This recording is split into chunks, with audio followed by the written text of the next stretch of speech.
Assalamualaikum warahmatullahi wabarakatuh. Kembali lagi di channel Catatan Horor. Kali ini saya akan membacakan cerita dari akun Twitternya Cerita Setan yang berjudul Pandemi.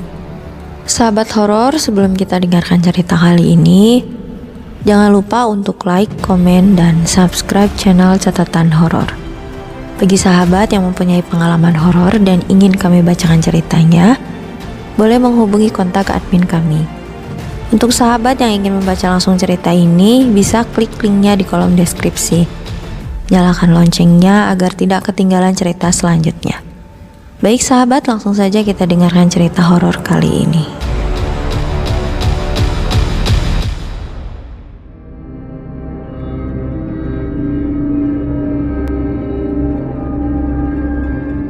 Pandemi.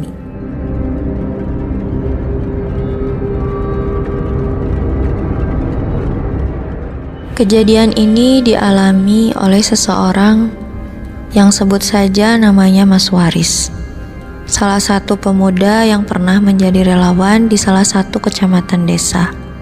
Mas Waris termasuk relawan senior, hingga banyak rentetan kejadian menyeramkan yang Mas Waris alami ketika sebelum dan sesudah pemakaman jenazah. Lebih tepatnya ketika pandemi mulai meluas. Malam itu, Waris ditemani 3 orang temannya di sebuah warung kopi pojok desa. Walaupun dirinya sudah berkeluarga dan telah dikaruniai seorang anak, tapi jika malam, waktunya akan banyak ia habiskan di warung bersama beberapa temannya di luar. Pukul 2 dini hari, setelah dirasa cukup untuk nongkrong di warung kopi, bukannya pulang ke rumah, Waris memilih untuk memancing di sungai belakang rumah, mencoba untuk menenangkan diri. Pasalnya, sedari pagi Waris sudah disibukkan dengan jenazah-jenazah COVID yang harus dimakamkan. Sesampainya Waris di sungai, kemudian ia duduk di tempat biasanya ia memancing, memasang umpan dan melemparkan kailnya ke sungai, bahkan mendapatkan ikan yang banyak. Namun, sebelum Waris melempar pancingnya, ia melihat ada sosok lelaki sedang duduk di seberang sungai sembari merokok. Awalnya, Waris menduga kalau sosok itu juga sedang memancing. Waris masih tak menghiraukan. 5-10 menit berlalu. Belum satu pun ikan yang Waris dapatkan. Ia kemudian merogoh saku celana dan mengeluarkan rokok. Berkali-kali Waris mematik korek gasnya, tapi tak kunjung menyala. Sedikit kesal karena ada saja masalahnya. Hingga Waris menyadari jika sosok yang ada di seberang sungai itu juga sedang merokok. Waris kemudian mendekatinya, berniat meminjam koreknya. Sesampainya di seberang, setelah menyeberangi jembatan kecil penghubung, Waris menemukan satu kejanggalan. Pasalnya, ketika Waris sudah dekat dengan sosok itu, Waris membawa satu aroma yang sangat tidak asing. Bau yang biasanya untuk mengoles kapas mayat. Tapi Waris tidak memikirkan demikian ke hal mistis. Dia sudah terbiasa dengan bebauan itu. Mungkin bau itu berasal dari tubuhnya yang sedari tadi bolak-balik pemakaman. Namun semakin dekat jarak Waris dengan sosok itu, justru bebauan itu semakin tercium menyengat. Seperti aroma bau barus itu berasal dari seseorang yang ada di hadapannya. "Permisi mas, boleh pinjam koreknya?" tanya Waris setelah dia sampai. "Oh iya mas, ini silahkan," sahut lelaki yang belum diketahui namanya tersebut. "Enji mas, matur nuwun." Tak lama setelah Waris hendak kembali ke tempatnya, setelah mengembalikan korek ke pemiliknya, satu suara menghentikan langkahnya. Waris menoleh ke arah suara, tepatnya kepada seseorang yang dipinjami korek tersebut. "Iya mas, ada apa?" sahut Waris. "Sini mas, duduk dulu, saya mau bilang sesuatu," jawabnya. "Gimana mas?" sahut Waris yang kemudian duduk di sebelahnya, sembari menghempaskan asap rokok ke udara. "Gini mas, saya mau mengucapkan terima kasih," ucap lelaki itu. Waris sejenak terdiam sambil mengerutkan dahinya, membayangkan kembali ke beberapa menit yang lalu. Masalahnya, Waris tidak melakukan apapun yang berujung lelaki itu berterima kasih. Kemudian Waris menanyakan suatu hal yang membuat lelaki itu berterima kasih. Betapa terkejutnya Waris setelah mendengarkan jawaban dari lelaki yang dia tahu namanya Marsudi tersebut. Bahwasanya lelaki itu berterima kasih lantaran Waris dan beberapa rekannya sudah memakamkan jenazahnya beberapa jam yang lalu. Tak lama dari itu, almarhum Marsudi berdiri sembari tersenyum kepada Waris. Sebelum Waris merasakan tubuhnya begitu berat dan semuanya menjadi gelap.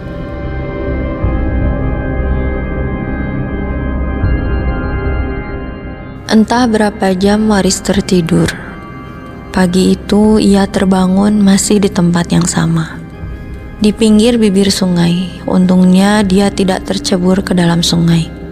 Tak mau berpikir lama, Waris kemudian berlari menuju rumahnya, menceritakan semuanya kepada istrinya yang kebetulan sedang memasak di dapur. Awalnya Siti tak mempercayai dengan cerita Mas Waris. Mungkin karena akhir-akhir ini tugas suaminya berhubungan dengan pemakaman jenazah, Siti menganggap suaminya itu terlalu berlebihan. Setelah kenyang, Waris berpamitan kepada istrinya untuk segera berangkat, karena baru saja dirinya ditelepon untuk mengambil jenazah yang harus dimakamkan segera. Tak lama setelah sampai markas, Waris segera memakai setelan pakaian dinas warna putih yang sedikit membuatnya tak nyaman. Beberapa rekan yang sudah siap segera memasuki ambulan dan bergegas menuju rumah sakit tujuannya. Tak terasa waktu berputar begitu cepat. Malam itu Waris begitu merasakan lelah yang luar biasa. Hampir 10 jenazah yang Waris dan rekannya makamkan. Namun itu tak mampu melunturkan rasa pedulinya. Walaupun gajinya tak seberapa, tapi rasa pedulinya tak diragukan lagi. Seperti halnya malam berikutnya, tepatnya waktu menunjukkan pukul 11 malam. Rasa ngeri dan mencekam harus Waris rasakan bersama rekan kerjanya. Lebih tepatnya ketika langkah kaki mereka sudah memasuki area pemakaman. Satu pemandangan janggal harus Waris saksikan sendiri. Dari arah pojok kuburan, tampak sesosok berjubah hitam sedang berdiri memperhatikan Waris dan ketiga rekannya yang sedang berusaha menurunkan peti jenazah. Mendadak angin bertiup lebih kencang, membawai bebauan kapur barus dan bunga kamboja yang membuat mereka semua seketika terjeda sejenak dan saling memandang. Walaupun wajah tertutup masker dan alat medis lainnya, tapi aroma barus dan kembang kamboja itu seolah mampu menembus penghalang indera penciuman. Ketika itu, Waris yang posisinya ada di atas sembari menahan tali, seketika terlepas saat satu pandangan aneh mengejutkan dirinya. Membuatnya rekan yang biasa ia panggil Joko terhimpit peti jenazah yang beratnya mampu membuat jari tengah bengkak. Namun bukan itu yang membuat Waris spontan berlari tunggang langgang meninggalkan ketiga rekannya, melainkan satu pemandangan mengerikan yang Waris lihat. Sosok berjubah hitam itu mengacungkan parangnya ke atas, kemudian dengan gerakan cepat menebas kepala perempuan yang ada di bawahnya. Malam itu juga Waris merasa sangat ketakutan. Dirinya memilih untuk balik ke markas dengan menggunakan jasa ojek online. Setibanya di sana, Waris kemudian membersihkan diri dan melanjutkan pulang ke rumah. Waris selalu membaringkan tubuhnya yang dirasa lelah dan ketakutan yang amat luar biasa. Tak lama, ponselnya berdering dan tertera nama Joko di layar ponselnya. "Kamu lihat apa tadi, Riz? Kok berlari kayak dikejar setan?" Tanya Joko di seberang telepon. Maaf Jok, maaf banget. Kamu gimana sekarang? Gak ada yang luka? Malam itu Waris merasa tidak enak. Seperti ada yang sedang memperhatikannya. Karena semenjak pandemi ini dan pekerjaannya sebagai relawan, Waris memutuskan untuk sedikit menjaga jarak dengan istri dan anaknya. Bukan tanpa sebab, melainkan Waris takut kalau istri dan anaknya tertular virus mematikan ini. Waris meminta istri dan anaknya untuk sementara tidur di rumah orang tuanya, karena mencegah lebih baik daripada tertular. Satu hal yang menjadi kebiasaan Waris, ia selalu terbangun ketika malam merangkak dini hari. Seperti juga saat itu, Waris terjaga. Sebentar Waris mengumpulkan kesadarannya, kemudian melirik ke arah jam dinding di atas pintu kamar. Pukul 2 lebih, Waris melihat waktu itu. Namun entah mengapa, Waris seperti enggan untuk turun dari ranjang. Seolah ada sesuatu yang menahan tubuhnya beranjak dari kamar. Tapi demi hajat yang tak tertahankan lagi, Waris menekan rasa takutnya, kemudian terpaksa bangkit dan melangkah menuju kamar mandi. Sunyi dan hening dirasa Waris saat itu. Hanya suara serangga kecil dari belakang sungai rumahnya yang terdengar saat itu. Tapi setelahnya, di saat dirinya akan kembali ke kamar, satu kejanggalan ia temukan. Waris terkejut, kaget dan tertegun. Tersisipi rasa curiga melihat pintu dapur yang menghubungkan dengan pekarangan belakang terbuka lebar. Matanya spontan mengedar ke sekeliling dapur, mencari-cari satu sangkaan yang membesit dalam benaknya, jika seseorang telah masuk rumahnya. Akan tetapi setelah beberapa saat Waris mencari dan memanggil nama Siti istrinya, tak ada jawaban. Ia melangkah mendekati pintu, berniat menutupnya kembali. Namun baru saja tangannya menyentuh handle pintu, sapuan angin dingin berbau wangi Kamboja menerpa tubuh dan wajahnya. Seketika Waris terperanjat, merinding, mengingat bau wangi itu sedari kemarin sudah mengganjal pikirannya. Cepat tangan Waris menarik gagang pintu ke dalam, mencoba menutup kembali dan menghindari tiupan angin yang membawa wangi Kamboja. Tapi sayang, sekuat tenaga ia keluarkan, berusaha dan mencoba berkali-kali, daun pintu itu tak juga bergerak. Seperti tertahan sesuatu yang berat di belakangnya. Waris terdiam sebentar, bingung dan mulai tersusupi rasa takut oleh kenyataan tak masuk akal di depannya. Sesaat berpikir, Waris pun berjalan keluar untuk melihat apa yang sudah menahan pintu. Lagi-lagi Waris dibuat tercengang, mendapati belakang pintu kosong.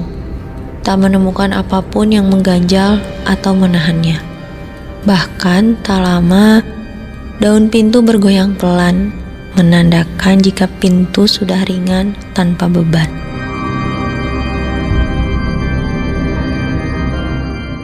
Seolah tak percaya dengan semua kejadian yang baru saja ia alami, batinnya berkecamuk antara takut dan heran.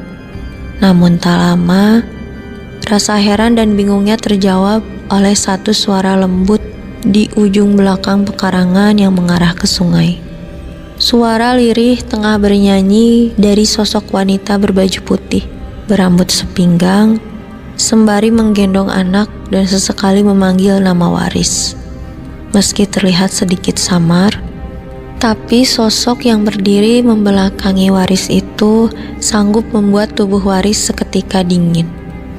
Perlahan, sosok berbau wangi bunga Kamboja itu menggerakkan kepalanya ke kanan dan ke kiri, kemudian berbalik dan menghadap tepat ke arah Waris, menjelaskan mata Waris akan sosok itu, walau dari jarak beberapa meter saja.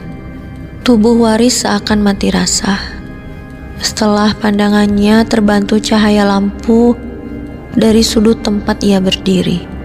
Dengan jelas melihat sosok wanita itu menimang sosok bayi dalam dekapannya. sesekali memanggil nama Waris dan mengucapkan kalimat yang pernah ia dengar sebelumnya. Untuk kesekian kalinya, Waris mengalami kejadian menyeramkan yang berujung dengan kalimat ucapan terima kasih. Sadar akan sosok itu bukanlah manusia, Waris buru-buru melangkah masuk dengan penuh ketakutan. Tak memikirkan lagi pintu dapur yang masih terbuka, membiarkan tubuhnya yang basah karena keringat. Sebab saat itu yang ia ingin dan tidak lagi mendengar ucapan terima kasih dari sosok-sosok yang pernah dirinya makamkan. Entah mengapa, kejadian ini hanya dialami oleh Waris sendiri. Beberapa rekan kerjanya tak satu pun mendapatkan peristiwa mengerikan ini.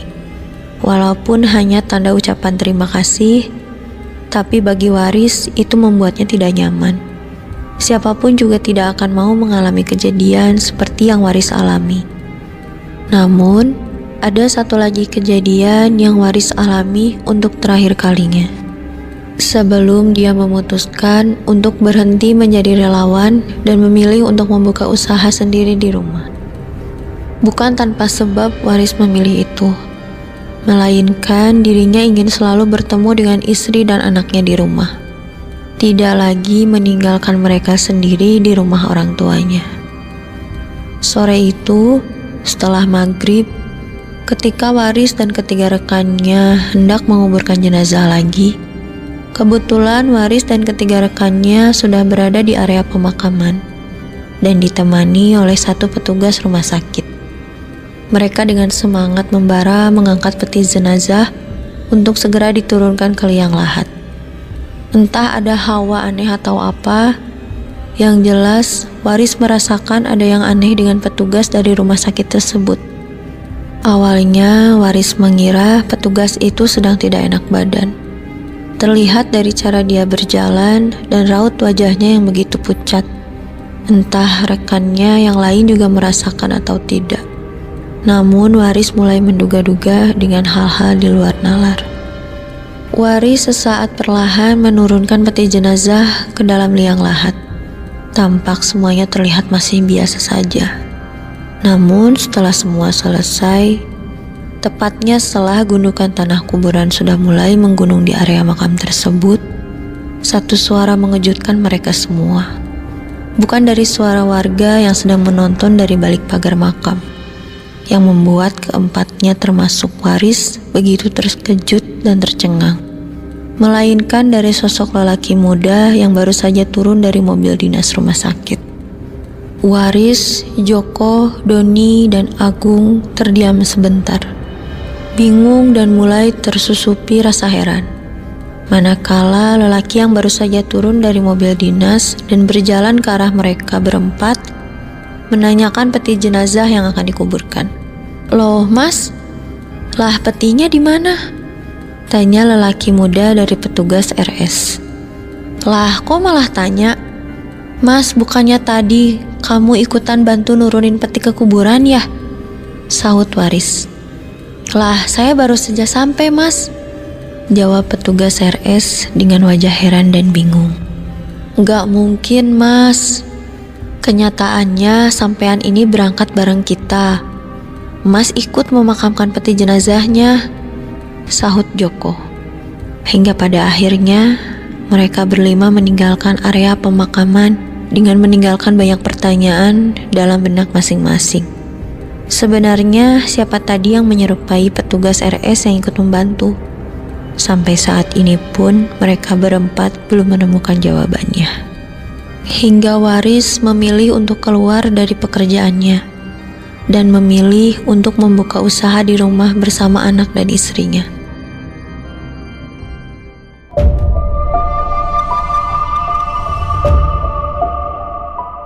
Sahabat horor, demikian cerita kita kali ini. Simak terus channel Catatan Horor untuk mendengarkan cerita selanjutnya. Wassalamualaikum warahmatullahi wabarakatuh.